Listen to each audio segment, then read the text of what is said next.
ನಮಸ್ಕಾರ ಸ್ನೇಹಿತರೆ, welcome to Kempee's kitchen. ಇವತ್ತು ಶನಿವಾರ ಆದ್ದರಿಂದ ಶನಿವಾರ ಬೆಳಿಗ್ಗೆ ಮಾಮೂಲಿ ದಿನನಿತ್ಯದ ರೊಟೀನ್ಗಳು ಶುರು ಆಗುತ್ತೆ. ಹಾಗೆ ನಿನ್ನೆ ಶುಕ್ರವಾರ ಲಾಗನ್ ಹಾಕೋಕ್ಕಾಗಲಿಲ್ಲ. ಕಾರಣ ಏನಂದರೆ ಕೊರಗಜ್ಜಲ ದೇವಸ್ಥಾನಕ್ಕೆ ಹೋಗಿದ್ದೆ. ಅದು ಮಂಗಳೂರು ಕುತ್ತಾರು ಅನ್ನೋ ಒಂದು ಪ್ಲೇಸಲ್ಲಿ ಬರುತ್ತೆ. ಅಲ್ಲಿಗೆ ಹೋಗಿದ್ದೆ. ಆ ಕಾರಣಕ್ಕೋಸ್ಕರ ನಾನು ಲಾಗನ ಶೇರ್ ಮಾಡೋಕ್ಕಾಗಲಿಲ್ಲ. ವಿಡಿಯೋ ಮಾಡಿ ಹಾಕ್ಬೋದಾಗಿತ್ತು, ಆದರೆ ಅಲ್ಲಿ ವಿಡಿಯೋ ಅಲೋ ಇಲ್ಲ. ಆ ಕಾರಣಕ್ಕೆ ಹಾಕ್ಲಿಕ್ಕೆ ಆಗಲಿಲ್ಲ. ಖಂಡಿತ ಒಂದ್ಸಲ ಆ ಸ್ಥಳಕ್ಕೆ ಖಂಡಿತ ಹೋಗಿ ಬನ್ನಿ. ಆ ಅಜ್ಜ ಖಂಡಿತ ನಿಮಗೆ ಒಳ್ಳೇದು ಮಾಡೇ ಮಾಡ್ತಾರೆ. ನೆನೆದವರ ಮನದಲ್ಲಿ ಅಂತ ಖಂಡಿತ ಒಳ್ಳೇದು ಮಾಡ್ತಾರೆ ಅಂತ ಹೇಳ್ತೀನಿ. ಬನ್ನಿ ವಿಡಿಯೋ ಶುರು ಮಾಡೋಣ. ಈ ವಿಡಿಯೋ ಇಷ್ಟ ಆದಲ್ಲಿ ಒಂದು ಲೈಕ್ ಕೊಡಿ. ಹೊಸ್ದಾಗಿ ನೋಡ್ತಾ ಇರೋರು ಸಬ್ಸ್ಕ್ರೈಬ್ ಮಾಡ್ಕೊಳ್ಳಿ. ಕಷಾಯ ಮಾಡ್ಕೊಂಡೆಲ್ಲ ಕುಡಿದ ಆದಮೇಲೆ ಮಾಮೂಲಿ ಕಾಫಿ ಅಂತೂ ಇರಲೇಬೇಕು. ಕಾಫಿ ಇಲ್ಲದೇರಂತೂ ಖಂಡಿತ ನನ್ನ ಕೈಲಂತೂ ಸಾಧ್ಯನೇ ಇಲ್ಲ. ಕಾಫಿ ಮಾಡ್ಕೊಂಡು ಕುಡ್ಕೊಂಡು ಹಾಗೆಯೇ ಸ್ವಲ್ಪ ದೋಸೆ ಹಿಟ್ಟಿತ್ತು. ದೋಸೆ ಹಿಟ್ಟಿಗೆ ಈರುಳ್ಳಿ ಹಾಗೆ ಕ್ಯಾರೆಟು ಎಲ್ಲ ತುರಿದಾಕ್ಬಿಟ್ಟು ನೀಟಾಗಿ ಈರುಳ್ಳಿ ದೋಸೆ ಮಾಡ್ಕೊಳ್ಳೋಣ ಅಂತ ತುಂಬ ಇಷ್ಟಪಟ್ಟು ತಿಂತಾರೆ. ಈರುಳ್ಳಿ ದೋಸೆ ಮಾಡಿದ್ರೆ ಚಟ್ನಿ ಕಂಪಲ್ಸರಿಯಾಗಿ ಬೇಕು. ಚಟ್ನಿ ಬಿಟ್ಟು ಬೇರೆದಲ್ಲಿ ತಿನ್ನೋದಕ್ಕೆ ಇಷ್ಟಪಡೋದಿಲ್ಲ. ಯಾಕೆಂದರೆ ಕಾಂಬಿನೇಷನ್ ಅದರಲ್ಲೇ ಅಂತ ನಮ್ಮ ಮನೆಯವರೆಲ್ಲ ಇಷ್ಟಪಡ್ತಾರೆ. ಕೆಲವರಿಗೆ ಗೊಜ್ಜು ಸಾಗು ಎಲ್ಲ ಇಷ್ಟಪಡ್ತಾರೆ. ಬಟ್ ನಮ್ಮ ಮನೆಯಲ್ಲಿ ಈರುಳ್ಳಿ ದೋಸೆಗೆ ಕಂಪಲ್ಸರಿಯಾಗಿ ಖಾರವಾಗಿರೋ ಚಟ್ನಿ ಬೇಕು. ಅದನ್ನು ಸಹ ರೆಡಿ ಮಾಡ್ತಾಯಿದ್ದೀನಿ. ಸ್ನೇಹಿತರೆ, ನಾವು ಜೀವನದಲ್ಲಿ ಏನೇ ಸಾಧನೆ ಮಾಡಬೇಕಾದ್ರೂ ಆರೋಗ್ಯ ಮುಖ್ಯ. ಆರೋಗ್ಯ ಮುಖ್ಯ ಅಂತಂದರೆ ಹಣದಿಂದ ಓಡೋದಲ್ಲ ಆರೋಗ್ಯದಿಂದ ನಾವು ಓಡಬೇಕು ಅಂತ ಸ್ಥಿತಿ ಇವತ್ತಿನ ದಿನದಲ್ಲಿದೆ. ಜೀವನದಲ್ಲಿ ಕಷ್ಟ ಆಗಲಿ, ಸುಖ ಆಗಲಿ, ಒಳ್ಳೇದಾಗಲಿ, ಕೆಟ್ಟದಾಗಲಿ ಏನೇ ಆದ್ರೂ ನಾವೇ ಕಾರಣಕರ್ತರಾಗಿರ್ತೀವಿ. ನಮ್ಮ ಜೀವನದ ಶೈಲಿಗಳಾಗಿರ್ಬೋದು, ಅದಕ್ಕೂ ನಾವೇ ಕಾರಣಕರ್ತರು. ಜಗಳ ಆದ್ರೂ ನಾವೇ ಕಾರಣಕರ್ತರು. ಯಾಕೆಂದರೆ ಮಾತು ಒಂದು ಕಡೆ ಮೌನವಾಗಿರಬೇಕು, ಒಂದು ಕಡೆ ಮಾತಾಗಬೇಕಾಗುತ್ತೆ. ಎಲ್ಲದಕ್ಕೂ ನಾವೇ ಕಾರಣಕರ್ತರಾಗಿರ್ತೀವಿ. ಇವತ್ತಿನ ದಿನದಲ್ಲಿ ಏನೇ ಎಷ್ಟೇ ಖರ್ಚು ಮಾಡಿದ್ರೂ ದುಡ್ಡು ಉಳಿಸೋದಕ್ಕೆ ಎಷ್ಟೇ ದುಡಿದ್ರೂ ದುಡ್ಡು ಉಳಿಸೋದಕ್ಕೆ ಆಗಲ್ಲ. ಅದಕ್ಕೂ ನಾವೇ ಕಾರಣಕರ್ತರು. ಕಾರಣ ಏನಂತಂದರೆ ಇವತ್ತಿದ್ದವ್ರು ನಾಳೆ ಇರೋದಿಲ್ಲ. ನಮ್ಮ ಆಸೆ ಆಕಾಂಕ್ಷೆಗಳನ್ನು ತೀರಿಸ್ಕೊಂಬಿಡೋಣ ಅಂದ್ಕೊಂಡು ಪ್ರತಿಯೊಂದು ಜೀವನದಲ್ಲಿ ಪ್ರತಿಯೊಂದಕ್ಕೂ ಆಸೆ ಪಡ್ತಾ ಹೋಗ್ತೀವಿ. ಎಷ್ಟೋ ಆಸೆಗಳಲ್ಲಿ ಒಂದು 10 ಆಸೆಗೆ ಪಟ್ಟರೆ ಒಂದೋ ಎರಡೋ ಅದನ್ನು ನನಸು ಮಾಡ್ಕೊಳಕ್ಕೆ ಸಾಧ್ಯ ಇರೋರು. ಇಲ್ಲದೇ ಇರೋರು ಅದನ್ನು ಕನಸು ಕಾಣ್ಕೊಂಡೇ ಜೀವನ ಕಳೀತಾರೆ. ಇನ್ನೂ ಕೆಲವರು ಆ ಕನಸನ್ನು ಈಡೇರಿಸ್ಕೊಳ್ಳೋಕ್ಕೋಸ್ಕರ ಒಂದು ಕನಸನ್ನು ಈಡೇರಿಸ್ಕೊಳ್ಳೋಕ್ಕೋಸ್ಕರ ಜೀವಮಾನ ಪೂರ್ತಿ ದುಡಿಯೋರು ಉಂಟು. ಇವತ್ತೊಂದು ದಿನದಲ್ಲಿ ದುಡಿದ್ರೆ ದೊರೆ ಅಂತ ಇರ್ಬೋದು, ದುಡಿಲಿಲ್ಲ ಅಂತಂದರೆ ಹಾಳಿಗಿಂತನೂ ಕೀಳು. ಅರ್ಥ ಆಯ್ತಾ? ನಿಜವಾಗ್ಲೂ ಸ್ನೇಹಿತರೆ, ದುಡಿಯೋದೇ ದೊಡ್ಡದಲ್ಲ. ದುಡಿಯೋದ್ರ ಜೊತೆಗೆ ನಮ್ಮ ಆರೋಗ್ಯನೂ ಮುಖ್ಯ. ನಮ್ಮ ಆರೋಗ್ಯ ಮುಖ್ಯವಾಗಿರಬೇಕು ಅಂತ ಅನ್ನೋದಾದರೆ ನಮ್ಮ ಆಹಾರ ಕ್ರಮಗಳು, ನಮ್ಮ ಆಲೋಚನೆ ಮಾಡೋ ರೀತಿಗಳು, ನಮ್ಮ ಜೀವನದ ಶೈಲಿ ಎಲ್ಲ ಮುಖ್ಯ ಆಗುತ್ತೆ. ಎಲ್ಲನೂ ಒಂದೊಂದು ನಮ್ಮ ಜೀವನಕ್ಕೆ ಅಳವಡಿಸ್ಕೊಳ್ತಾ ಬರಬೇಕು. ಯಾರೇ ಆಗಲಿ ಏನೇ ಆಗಲಿ ಜೀವನದಲ್ಲಿ 4 ಜನ ಏನೇ ಅಂತಾರೆ ಹಾಡ್ತಾರೆ, ನಾವು ಅವ್ರಂಗೆ ಬದುಕಬೇಕು ಇವ್ರಂಗೆ ಬದುಕಬೇಕು ಅಂದ್ಕೊಂಡು ಮನಸ್ಸಲ್ಲಿರೋ ನೋವನ್ನು ಒಳಗಡೆ ಇಟ್ಕೊಳ್ಳೋದು, ದುಃಖನೂ ಒಳಗಡೆ ಇಟ್ಕೊಳ್ಳೋದು, ಕೋಪ ಆವೇಶ ಎಲ್ಲನೂ ಇಟ್ಕೊಂಡು ಕೊರಗೋದಲ್ಲ. ಏನೇ ಇಟ್ಕೊಂಡ್ರೂ ಒಂದಲ್ಲ ಒಂದು ದಿವಸ ಬ್ಲಾಸ್ಟ್ ಆಗುತ್ತಲ್ವ, ಆ ಥರ ಮಾಡ್ಕೋಬಾರ್ದು ಲೈಫನ್ನು. ಬನ್ನಿ, ಇವತ್ತು ನಾನು ಯಾವ ವಿಚಾರವಾಗಿ ಮಾತಾಡ್ತಾ ಇದ್ದೀನಿ ಅಂತಂದರೆ, ನಮ್ಮ ಜೀವನದಲ್ಲಿ ದುಡ್ಡನ್ನು ಉಳಿಸ್ಬೇಕಾದ್ರೆ ಕೆಲವೊಂದು ವಿಚಾರವನ್ನು, ಕೆಲವೊಂದು ಟಿಪ್ಪುಗಳನ್ನು, ಕೆಲವೊಂದು ದಾರಿಗಳನ್ನು ಮಾಡಿದ್ರೆ ಖಂಡಿತವಾಗ್ಲೂ ನಾವು ದುಡ್ಡನ್ನು ಉಳಿಸ್ಬೋದು. ಯಾರೇ ಆಗಲಿ ನಮ್ಮ ಕೈಯಲ್ಲಿ ಆಗಲ್ಲ ಅನ್ನೋ ಮಾತೇ ಬೇಡ. ಮನೆಯಲ್ಲಿ ಕೂತ್ಕೊಂಡು ನಾವು ಹೆಣ್ಮಕ್ಳು ಏನು ಬೇಕಾದರೂ ಮಾಡ್ಬೋದು.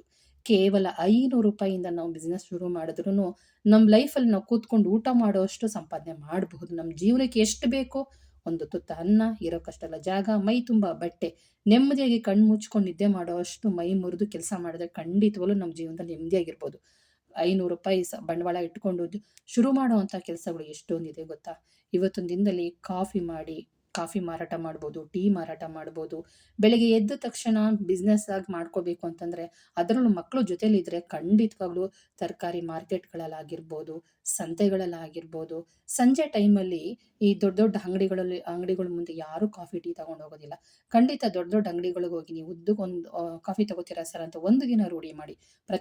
ದಿನ ನೀವು ಹೋಗ್ತಾ ಇದ್ದಾಗ ಅವರೇ ಕರೆದು ನಿಮ್ಮನ್ನು ಕಾಫಿ ಕೇಳ್ತಾರೆ. ಹಾಗೆ 500 ರೂಪಾಯಿ ಇಟ್ಕೊಂಡು ನಾವು ಸೊಪ್ಪಿನ ವ್ಯಾಪಾರ ಸಹ ಮಾಡ್ಬೋದು. ಯಾವುದೇ ಆಗಿದ್ರೂ ಕ್ವಾಲಿಟಿ ಚೆನ್ನಾಗಿರಬೇಕು. ತಿನ್ನೋದಾಗಿರ್ಬೋದು ಅಥವಾ ಉಡೋದಾಗಿರ್ಬೋದು, ತೊಡೋದಾಗಿರ್ಬೋದು, ನಾವು ಯಾವ ರೀತಿ ಕ್ವಾಲಿಟಿ ಕೇಳ್ತೀವೋ ಅದೇ ಥರನೇ ನಾವು ಮಾರಾಟ ಮಾಡೋ ಪ್ರತಿಯೊಂದು ವಸ್ತುಗಳು, ಪ್ರತಿಯೊಂದು ವಿಚಾರದಲ್ಲೂ ನಾವು ಕ್ವಾಲಿಟಿ ಮುಖ್ಯ ಅಂತಲೇ ಹೇಳ್ತೀನಿ. ಹಾಗಿದ್ರೆ ಮಾತ್ರ ಜನಗಳು ನಮ್ಮನ್ನು ಹುಡ್ಕೊಂಡು ಬರ್ತಾರೆ. ಏನೇ ವ್ಯಾಪಾರ ಆದ್ರೂ ನನ್ನ ನಾಚಿಕೆ ಆಗುತ್ತೆ. ನನ್ನ ಎಜುಕೇಷನ್ ಇದು ಮಾಡಿದ್ದೀನಿ, ನಾನು ಓದಿರೋ ಓದ್ಗೂ ನಾನು ಮಾಡೋ ಕೆಲಸಕ್ಕೂ ಸಂಬಂಧ ಇಲ್ಲ, 4 ಜನ ನೋಡಿದ್ರೆ ನಾನು ಏನು ಅಂದ್ಕೊಳ್ತಾರೆ, ನಾನು ಮಾಡೋಕ್ಕಾಗಲ್ಲ ಅಂತ ಏನಾರು ಹಂಚ್ಕೊಂಡು ಹೆದರ್ಕೊಂಡು ಜನಗಳು ಆಡ್ಕೊಳ್ತಾರೆ ಅಂತ ಕೂತ್ಕೊಂಡ್ರೆ ನೋಡಿರೋರು ಆಡಿರೋರು ಯಾರೂ ನಮ್ಗೆ ಅನ್ನ ಕೊಡೋಕ್ಕೆ ಬರಲ್ಲ, ಉಟ್ಕೊಳ್ಳೋದಕ್ಕೆ ಬಟ್ಟೆ ಕೊಡೋಕ್ಕೆ ಬರಲ್ಲ. ಇದಂತೂ ಗ್ಯಾರಂಟಿ. ದುಡ್ಡನ್ನ ಸಂಪಾದನೆ ಮಾಡೋದ್ರ ಜೊತೆಗೆ ನಾವು ಎಷ್ಟೋ ದಾರಿಗಳಿದೆ.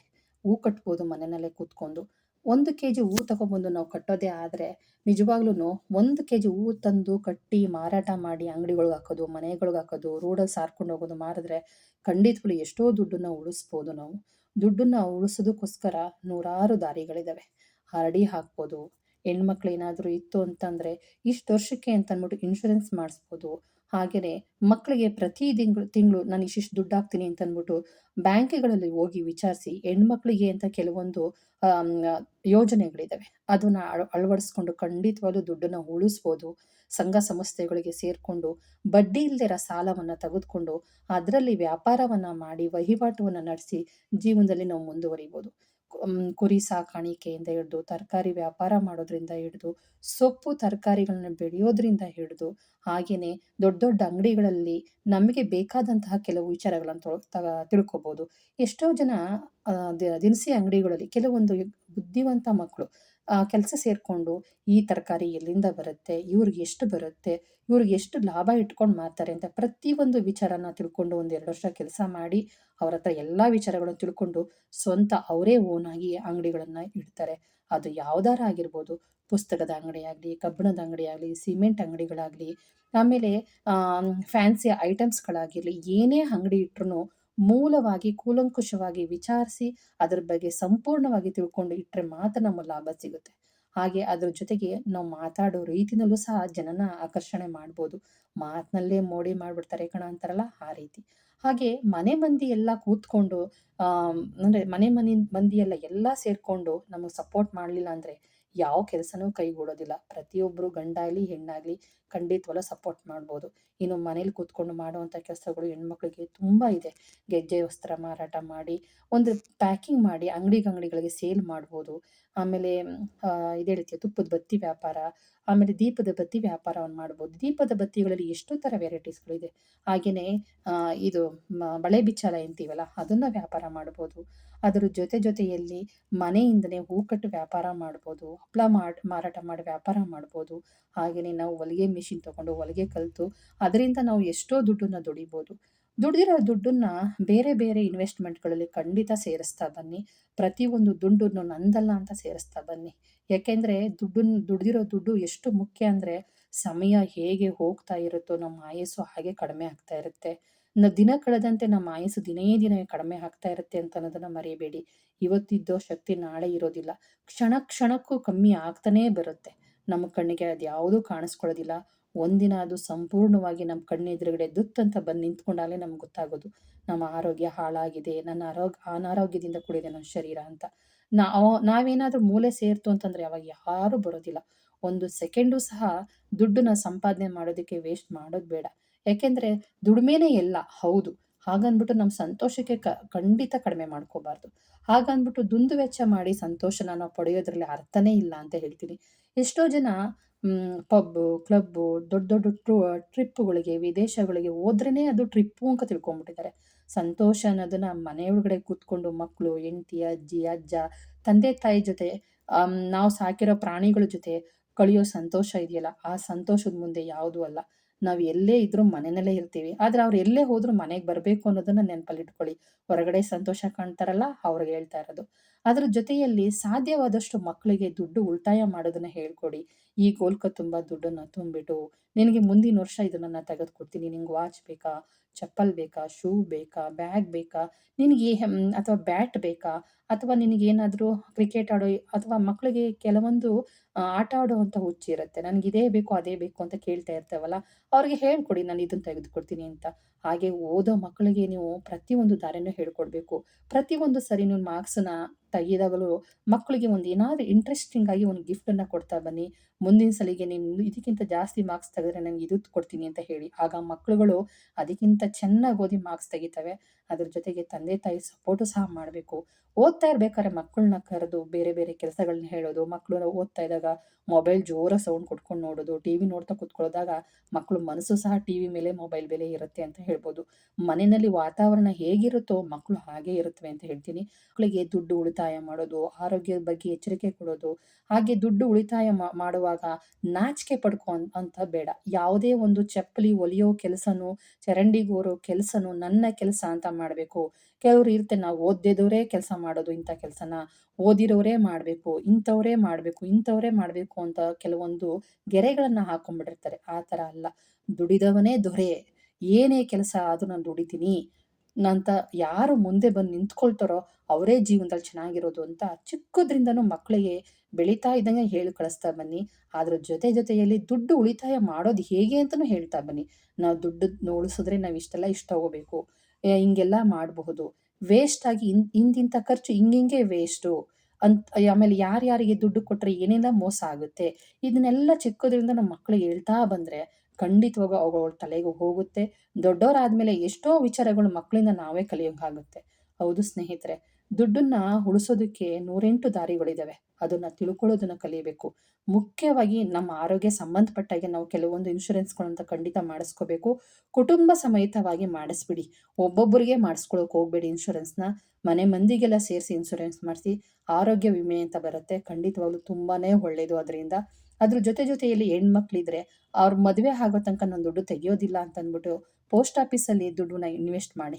ಅದ್ರ ಜೊತೆಲಿ ಗಂಡು ಮಕ್ಕಳಿಗೆ ಸೈಟ್ ತಗೊಳ್ಳೋದಕ್ಕೆ, ಗಾಡಿ ತಗೊಳ್ಳೋದಕ್ಕೆ ಅಂತ ಅಂದ್ಬಿಟ್ಟು ಅಲ್ಪ ಸ್ವಲ್ಪ ಮಕ್ಕಳಿಗೆ ಹೇಳ್ಕೊಂಡು ದುಡ್ಡನ್ನ ಇನ್ವೆಸ್ಟ್ ಮಾಡ್ತಾ ಬನ್ನಿ.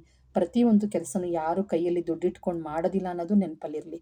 ಮನೇಲಿರೋ ಹೆಣ್ಮಕ್ಳಾಗ್ಲಿ ಗಂಡು ಮಕ್ಕಳಾಗ್ಲಿ ದುಡಿಮೆ ಮಾಡೋದಕ್ಕೆ ಹಿಂದೆ ಮುಂದೆ ನೋಡಬಾರ್ದು. ಇದು ಮೇಲು, ಇದು ಕೀಳು, ಇದು ನಾವು ಮಾಡೋದಿಲ್ಲ, ಬೇರೆಯವ್ರು ಮಾಡೋದು. ಓದಿರೋನು ಇಂಥದೇ ಕೆಲಸ ಮಾಡಬೇಕು, ಓದಿದವನು ಇಂಥದೇ ಕೆಲಸ ಮಾಡಬಾರ್ದು ಅಂತ ಅನ್ನೋ ಮೇಲರಿಮೆ ಕೀಳರಿಮೆಯನ್ನ ಯಾವತ್ತು ನಾವು ಮನೆಯಲ್ಲಿ ಬೆಳೆಸ್ತೀವೋ, ಯಾವತ್ತು ಮನೆಯಲ್ಲಿ ಮಾತಾಡ್ತೀವೋ ಆ ಮನೆಯಲ್ಲಿ ನೆಮ್ಮದಿನೂ ಇರೋದಿಲ್ಲ. ಆ ಮಕ್ಕಳು ಹಾಗೇ ಬೆಳ್ಕೊಳ್ತಾ ಬರುತ್ತೆ. ನಿಜವಾಗ್ಲೂ ಇವತ್ತು ಎಷ್ಟೋ ಜನ ಓದಕ್ಕಿಂತ ಓದಿಗೂ ಮಾಡೋ ಕೆಲಸಕ್ಕೂ ಸಂಬಂಧನೇ ಇರೋದಿಲ್ಲ. ಹೌದು, ಅವ್ರು ಓದಿರೋದು ಇಂಜಿನಿಯರ್ ಆದರೆ ಅವ್ರು ಮಾಡ್ತಿರೋದು ಬೇರೆ ಹೋಟೆಲ್ ಬಿಸ್ನೆಸ್ ಮಾಡ್ತಾ ಇರ್ತಾರೆ. ಹೌದು ಸ್ನೇಹಿತರೆ, ಖಂಡಿತವಾಗ್ಲೂ. ಯಾಕೆಂದರೆ ಜೀವನಕ್ಕೆ ಬುದ್ಧಿವಂತಿಕೆಗೆ ನಮ್ಗೆ ಬೇಕು ಅಂತ ನಾವು ಎಜುಕೇಷನ್ ಆಯ್ಕೆ ಮಾಡ್ಕೊಂಡ್ರೆ ನನ್ನ ಬದುಕಿಗೆ, ನನ್ನ ನೆಮ್ಮದಿಗೆ ನಮ್ಮ ದುಡಿಮೆನ ಆಯ್ಕೆ ಮಾಡ್ಕೋಬೇಕಾಗತ್ತೆ. ದುಡಿಮೆ ಅನ್ನೋದು ಜೀವನಕ್ಕೆ ಎಷ್ಟು ಮುಖ್ಯ ಗೊತ್ತಾ? ಅದರಲ್ಲಿ ಸಂತೋಷ ಸಿಗೋಗಿ ಯಾವುದರಲ್ಲೂ ಸಂತೋಷ ಸಿಗೋದಿಲ್ಲ. ಖರ್ಚು ಮಾಡೋದು ದೊಡ್ಡದಲ್ಲ, ದುಡ್ಡು ಉಳಿಸೋದು ದೊಡ್ಡದು. ನೂರಾರು ದಾರಿಗಳಿವೆ. ಆ ದಾರಿಗಳನ್ನ ಲೆಕ್ಕ ಹಾಕೊಳ್ಳೋದಲ್ಲ, ಫಂಡ್ಸ್ಗಳಲ್ಲಿ ಖಂಡಿತ ಇನ್ವೆಸ್ಟ್ ಮಾಡಿ, ಚೀಟಿಯನ್ನು ಕಟ್ಟಿ ಅಂತ ಹೇಳ್ತೀನಿ. ಸ್ನೇಹಿತರೆ, ನಾಳೆ ಇದ್ರ ಬಗ್ಗೆ ಮಾತಾಡ್ತೀನಿ. Thank you.